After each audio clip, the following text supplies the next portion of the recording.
महाराष्ट्राचा अभिमान महाराष्ट्र दिन हाथी घोड़े तोप तलवारें फौज तो तेरी सारी है, पर जंजीर में जकड़ा मेरा राजा अब भी सब पे भारी है. असं म्हणत जेव्हा कवी कलश औरंगजेबाच्या समोर स्वाभिमान काय असतो हे दाखवतात, तेव्हा संपूर्ण थिएटरच्या अंगावर शहारे येतात. शेजारी साखळदंडात जखडलेले छत्रपती जेव्हा हे ऐकतात, तेव्हा आपल्या प्रिय मित्राविषयी असलेला अभिमानही त्यांच्या चेहऱ्यावर दिसतो. अभिनेता विकी कौशल ज्या बाणेदार योद्ध्याची भूमिका पडद्यावर साकारतात, ते स्वराज्याचे दुसरे छत्रपती छत्रपती शंभूराजे महाराष्ट्राच्या स्वाभिमानी वृत्तीला साजेसा लढा देऊन इतिहासात आणि मराठी मनात अजरामर झाले.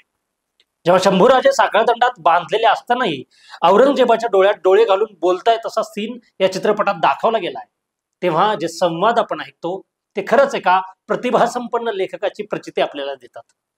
इर्शाद कामिल या अवलिया गीतकारानं या चित्रपटाचं काव्यात्मक संवाद आणि गीत लेखन केलेलं आहे. हम मौत के घुंगरू बांध के नाचते है औरंग असं म्हणत एका स्वातंत्र्यप्रिय छाव्याची गोष्ट पडद्यावर दिसते, तेव्हा साहजिकच त्यात काव्यात्मक संवादही महत्वाचे ठरतात. कोण आहेत इर्शाद कामिल, ज्यांनी छावा चित्रपटाचे काव्यात्मक संवाद लिहिलेले आहेत? आजवर त्यांच्या नावावर कोणते चित्रपट आहेत पाहूया या स्पेशल व्हिडिओतून.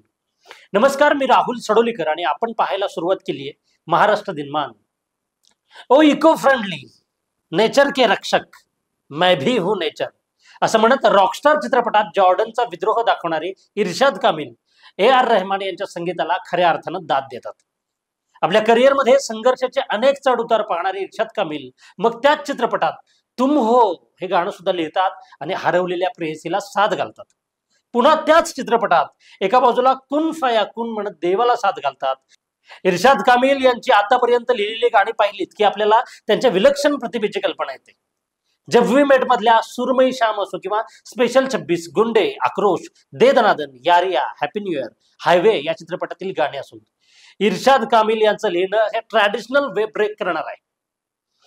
छावा चित्रपटात जेव्हा छत्रपती संभाजीराजे आणि कवी कलश यांच्यात चाललेली काव्य जुगलबंदी रंगते, तेव्हा आपल्याला इर्शाद कामिल यांच्यातली काव्य प्रतिभा प्रेक्षकांच्या डोळ्यात पाणावलेली दिसते. छत्रपती संभाजी महाराजांचं कवी कलश यांच्याबरोबरचे बोलतानाचे संवाद असो किंवा कवी कलश यांची काव्य प्रतिभा असो, इर्शाद कामिल यांनी कमाल केलेली आहे. जेव्हा इर्शाद कामिल यांचे संवाद पडद्यावर छत्रपती संभाजी महाराज बोलताना दिसतात आणि काव्य प्रतिभेवर विलक्षण हुकूमत गाजवतात असं दिसतं, तेव्हा कवी कलश यांच्याशी संवाद साधताना छत्रपती संभाजी महाराज यांच्या मुखात असलेले इर्शाद कामिल यांचे संवाद ऐकून प्रेक्षक अक्षरशः रडायला लागतात. आणि याचं सारं श्रेय निर्विवादपणे इर्शाद कामिल यांना जातं. आणि आश्चर्य म्हणजे यासाठी त्यांनी एकही रुपया मानधन घेतलेलं नाही. इर्शाद कामिल यांना आजच्या पिढीचा गीतकार म्हटलं जातं. त्याचं कारण म्हणजे इर्शाद कामिल यांच्या गाण्याची भाषा ही आजच्या तरुणाईच्या ओठात नेहमी आपल्याला दिसते. तरुणाईला मोहित करणाऱ्या तमाशा चित्रपटाचं दिग्दर्शन इम्तियाज अली यांनी केलंय आणि या चित्रपटाची गाणी इर्शाद कामिल यांनी लिहिली आहेत. 5 सप्टेंबर 1971 रोजी जन्मलेल्या इर्शाद कामिल यांनी चमेली, लव आजकल, आशिकी 2, जब हॅरी मेट सेजल यांसारखे बॉलिवूड चित्रपट उत्तमरित्या लिहिलेले आहेत, म्हणजे त्याची गाणी लिहिलेली. त्यांनी 100हून अधिक फिल्मसाठी गाणी लिहिलेली आहेत. रॉकस्टार या फिल्मसाठी त्यांना बॉलिवूडमध्ये एक वेगळी ओळख आणि यश सुद्धा मिळालं.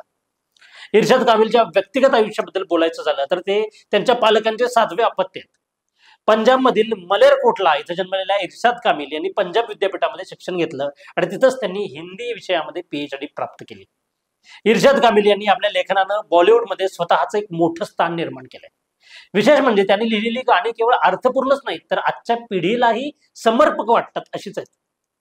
ते ज्या गाण्यासाठी लिहितात, ती गाणी लिहिताना ते आत्ताच्या पिढीला लक्षात ठेवतात असं त्यांचं स्वतःचं मत आहे.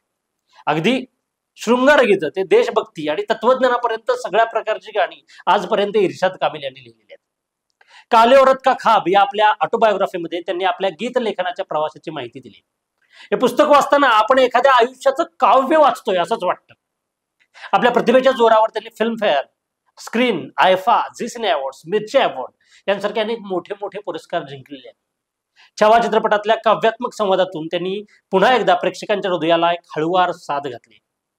इर्शाद कामिल यांची काले औरत का खाब या पुस्तकात दिलेल्या एका आठवणीनुसार जेव्हा त्यांना आणि त्यांचा मित्र दिग्दर्शक इम्तियाज अली यांना इंडस्ट्रीत कुणी ओळख नव्हतं किंवा त्यांच्या आधी काम नव्हतं, तेव्हाचा हा प्रसंग आहे. ते दोघं एकदा पायी पायी चालत मुंबईच्या बीचवर गेले होते. दोघांच्या चर्चा अर्थातच चित्रपट आणि चित्रपट यावरच होत्या. दुर्दैवाने त्या बीचवर पोलीस अधिकारी कुठल्या तरी खुनाचा तपास करत होते. हे दोघं इथं का बसलेत असा संशय येऊन पोलिसांनी त्यांना थेट पोलीस ठाण्यातच नेलं. बरं, इथेही त्यांच्या चर्चा काही थांबल्या नव्हत्या. म्हणजे चित्रपटाच्या चर्चा सुरूच होत्या, त्या चर्चा काही थांबल्या नाही. आणि पोलिसांना आपली चूक लक्षात आली आणि त्यांनी इम्तियाज अली यांना विचारलं की तू काय करतोस. अर्थात इम्तियाज अली यांनी उत्तर दिलं, मी दिग्दर्शक आहे. यावर पोलिसांनी दुसरा प्रश्न केला, दिग्दर्शक आहेस, कुठली फिल्म डिरेक्ट केलीस तू आतापर्यंत.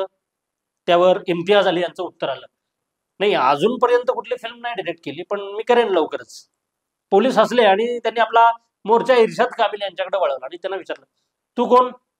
असा प्रश्न येताच त्यांनी, मी गीतकार आहे आणि मी अजून कुठल्या चित्रपटासाठी गाणी लिहिलेली नाहीत, पण लवकरच लिहीन असं म्हणत पोलिसांना हसून कटाक्ष टाकला. त्यावर पोलीसही हसले आणि त्यांना चहा पाजला आणि दोघांना सोडून दिलं. अर्थातच दोघांनी आपलं बोलणं खरं करून दाखवलं. इर्शाद कामिल गीतकार झाले आणि इम्तियाज अली दिग्दर्शक. छावा चित्रपटातल्या काव्य संवादासाठी इर्शाद कामिल यांचं कौतुक करावं तेवढं थोडंच आहे. हा व्हिडिओ तुम्हाला कसा वाटला हे जरूर कळवा आणि पाहत राहा महाराष्ट्र दिनमान. धन्यवाद.